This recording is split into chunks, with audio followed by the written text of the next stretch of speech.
अस्सलाम वालेकुम गाइस, क्या हाल है आप लोगों के। आई होप आप सब बढ़िया होगे। आजकल लोगों ने ट्रेंड बना रखा है कि अपनी मोहब्बत को नमाज़ों में मांगो, दुआ में मांगो। तो पहली बात तो मेरे भाई, किसी भी गैर महरम को इस तरह से तुम्हारे नमाज़ों में या दुआओं में मांगने से आप बहुत बड़ा गुनाह कर रहे हैं और अपनी नमाज़ें भी ख़राब कर रहे हैं। और होगा वही जो मेरे रब ने चाहा है। आप कुछ भी कर लो, ठीक है। इस बात का मैं आपको एक प्रूफ देता हूँ, एक बताता हूँ कि किस तरह से जिसके साथ होना होता है निकाह उसी के साथ होता है। आप कुछ भी कर लो।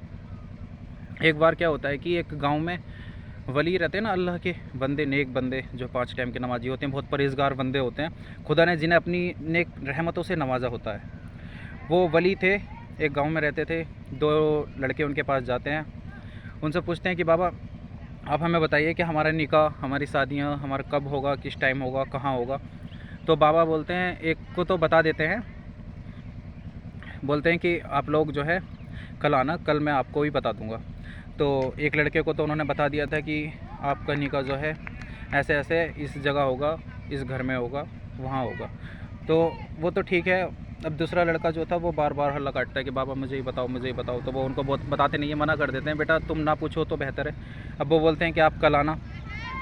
वो कल फिर आता है, फिर बाबा मना कर देते हैं। फिर वो 3-4 दिन तक लगातार आता है कि आप मेरा बताओ, मेरा बताओ। तो बाबा उसको बताते हैं कि आपका निकाह जो होगा आपकी सगी बहन के साथ होगा। एक क्या मतलब, आपकी जो सिस्टर है उसके साथ आपका निकाह होना है और वही होगा। तो उसको बात पसंद नहीं आती है, वो गुस्सा हो जाता है कि ये कैसे हो सकता है, आप मेरी बहन के ऊपर इस तरह से कैसे बोल सकते हो। वो बाबा से बहुत नाराज़ होता है, बहुत गुस्से में घर जाता है। और वो ये भी जानता था कि हाँ, ये जो बताते हैं वो भी सच होता है। तो उन्होंने ऐसा कहा कि वो घर पे गया। उनकी बात सुनने के बाद उसने जो था अपनी बहन के सीने में 2 चाकू मारे और उसको चाकू मारने के बाद उसको मुर्दार कर दिया।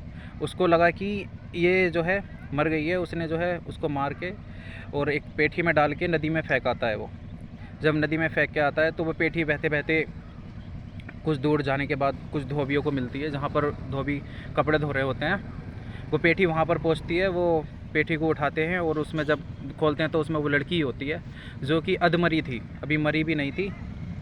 वो लोग उस लड़की को निकाल कर उसे जो है इलाज करते हैं, उसे ठीक कर लेते हैं।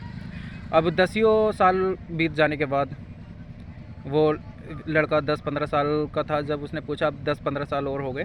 जब उसकी शादी का वक्त करीब आता है तो उसका निकाह उसी लड़की से होता है, वहीं से उसका रिश्ता आता है, वहीं से रिश्ता होता है और वहीं से शादी हो जाती है। अब उसके 2-3 बच्चे भी हो जाते हैं। बहुत टाइम बाद 50 साल हो गए, जब वो बुज़ुर्गों के पास पहुंचा, उन्हीं बुज़ुर्गों के, क्या आप तो ऐसा ऐसा दावा करते थे, आप तो झूठे हो, मक्कार हो। और बाबा उस टाइम बहुत बुज़ुर्ग हो चुके थे, मतलब उनकी हालत ज़्यादा गंभीर थी। तो उन्होंने बोला, बेटा उस टाइम तू मेरे पास पूछने आया था, जो मैंने बोला था वही सच है और वही होना है। बोला नहीं, ये तो नहीं हो सकता, मेरा निकाह तो हो गया, मेरे बच्चे भी हैं। तो बाबा ने कहा कि जिसके साथ तेरा निकाह हुआ है वही तेरी सगी बहन है। तो वो फिर से गुस्सा होता है। तो बाबा उसको बोलते हैं, ये चादर ले, एक चादर देते हैं और क्या अपनी बहन के ऊपर डाल देना, जाके अपनी बीवी के ऊपर डालना आप, और तुमने जहाँ जहाँ उसके चाकू के निशान मारे थे वहीं जाके देख लेना। अब वो घर पे जाता है और जब वो कपड़ा डालता है उसके ऊपर तो वही चाकू के निशान होते हैं। तो वो जो है सोच में पड़ जाता है और अपना घर बार छोड़कर खुदा की इबादत में लग जाता है और बोलता है यही होना है जो खुदा चाहेगा, ठीक है। तो इस तरह से मेरे भाई, किसी भी गैर मर्द को या गैर नाजायज़ शख्स को अपनी मोहब्बत समझकर तुम नमाज़ों में मांगकर नमाज़ों को ज़ाया कर रहे हो। रब जो चाहेगा वही होगा, जहाँ लिखा हुआ है वही निकाह होना है।